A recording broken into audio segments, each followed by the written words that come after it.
Taste the Daily. Chennai புறநகர் பகுதியான ஆவடி பகுதியில் இயங்கி வரும் அரசு மேல்நிலைப் பள்ளியில் தண்ணீர் தேங்கி நிற்பதால் மாணவ மாணவிகள் அவதியடைந்து வருகின்றனர். ஆவடி மாநகராட்சிக்குட்பட்ட திருமுல்லைவாயில் 8வது வார்டு பகுதியில் அமைந்துள்ள அரசு மேல்நிலைப் பள்ளியில் மழைநீர் குளம் போல தேங்கி நிற்பதால் மாணவ மாணவிகள் வகுப்பறைக்கு செல்ல முடியாத அவல நிலை ஏற்பட்டது. மேலும் மழைநீருடன் சகதியுமாக இருப்பதால் மாணவிகள் வழுக்கி விழும் அபாயம் உள்ளதாக பெற்றோர் கவலை தெரிவித்துள்ளனர்.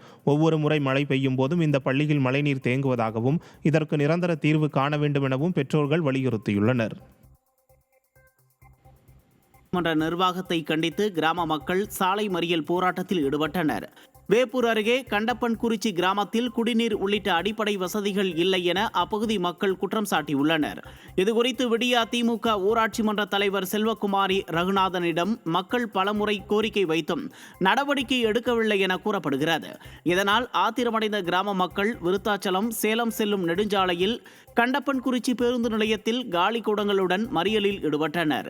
இதனால் அப்பகுதியில் அரை மணி நேரத்திற்கு மேலாக போக்குவரத்து பாதிப்பு ஏற்பட்டது.